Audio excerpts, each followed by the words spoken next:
Will Ben Reilly be able to honor the mantle of Spider-Man while Peter recovers from gravest injuries, or will his tenure be a short one? Well, let's hop into the pages of Amazing Spider-Man issue number 77 and find out together, shall we? So then, as we join the comic, it looks like Ben is coming under attack, but in reality, he's actually getting put through his paces by brand new Beyond Corp teammates Misty Knight and Colleen Wing. I gotta say, I personally find it pretty interesting that Ben needs to train to be Spider-Man, while it all seemed to come so very easy to Peter Parker, who, now that I stop and think about it, I can't ever remember training once to have to keep his skills up. Which further makes me think, imagine what Peter could accomplish if he actually did train. It's also in this issue, too, we meet Beyond's head of superhero development, Maxine Danger. Why do I get the distinct feeling that name is not on her birth certificate? Also, it seems that the whole superhero arms race is just one of many pies this lady has her fingers in right now. The Beyond Corporation is, after all, not just multinational, not just multiversal, but, well, pretty much multimedia too. Maxine questions Ben's loyalty to the corporation. After all, they're putting so much time, money, and resources behind him to be their personal Spider-Man, they have to make sure that he's ready for the long haul. And all this turning off his comms to go try and help out Peter Parker has kind of shaked Maxine's own faith in Ben. Another thing we get treated to this issue is finally getting to see a session between Ben and his psychiatrist, Dr. Kafka, or should I say, the clone of Dr. Kafka, the real one having died and this clone having been created by Ben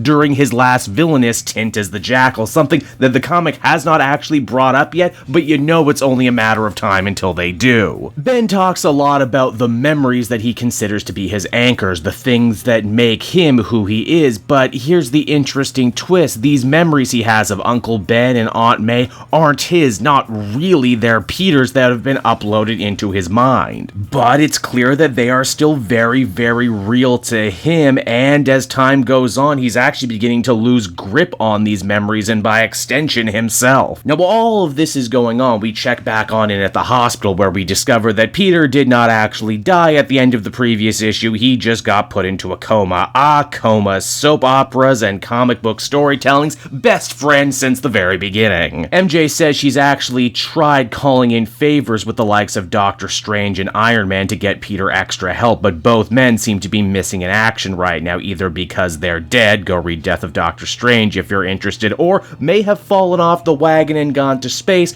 go read the current Iron Man book if you're interested. Aunt May also feels that there's a lot more that can be done for her nephew, and she vows to knock on as many doors as she needs to herself. Again, I have no idea what this actually means, but I am super fascinated to see what kind of form this storyline is going to take and what Aunt May has up her sleeve. Now back over with Ben, he tries to make some special time for his girlfriend Janie, but it's made abundantly clear to him that while Beyond has given them both the world on a silver platter, their apartment is really a gilded cage, and that's saying something from a woman who until just a while ago was quite literally in prison. Ben tries to placate Janie by saying that the superhero's life is a dangerous one and there's a chance that his loved ones could end up getting attacked by supervillains, so this is really better for everyone. It's a serious conversation, but Janie doesn't really get a chance to speak because Ben does basically exactly what we saw Peter do a few issues ago. Instead of dealing with the woman he loves, he just throws himself right back into being Spider-Man instead. Wow, he really is Peter's clone, isn't he? It would seem that Beyond actually got some good intel about Morbius the living vampire attacking people on the streets of New York. Again, this is strange because for the last couple years it seemed like Michael had actually gone straight, but he also has a movie coming out, so now's probably the best time to reset the status quo, am I right? At first, Ben tries to play things cool, but when Morbius sees Spider-Man, he flies into a monstrous rage and attacks him. But you know what, I don't think he has some weirdo sex cult on a remote island somewhere, so he's still not as big a monster as Jared Leto, not yet anyway. Ben does his best to put up a valiant fight, but all that plasma that Morbius has been drinking has seemingly supercharged him and allowed him to get the drop on the web slinger, biting him on the neck as the comic comes to an end. Ew, gross. Doesn't he know that's spider blood? Radioactive spider blood? And so that was Amazing Spider-Man issue number 77, everybody. And once again, one of the cool new quirks of the Beyond era of Spider-Man is that instead of being helmed by one creative team, it's run by one huge creative brain trust. In this case, the issue was brought to us courtesy of Thompson and Sara Pichelli, and I must say they mesh together really well. Also, I could be wrong, but is this the first time ever 2 women have helmed an Amazing Spider-Man story? It's also pretty commendable how they were able to pick up the story baton left behind by Wells and Gleason and run with it so seamlessly. In fact, if you weren't paying attention, you might not even have known it was a different team. Now that all the heavy lifting is done of putting Ben in the role of Spider-Man, this issue really buckled down and explored the human part of this brand new equation, mainly all the ways that Peter and Ben are similar. After all, they are genetically the same, just given more opportunities, and Ben desperately wants to hold on to these opportunities, not wanting to fail with the head start that he's clearly been given. And yet, despite all of that, we actually get to see Ben making a lot of the same mistakes that Peter himself made. It's a very interesting dichotomy, and I'm interested to see where they're going with all of it and what side they're going to ultimately come down on when the story is all said and done. Overall, I'd give this an 8 out of 10. This book continues to be very creatively compelling.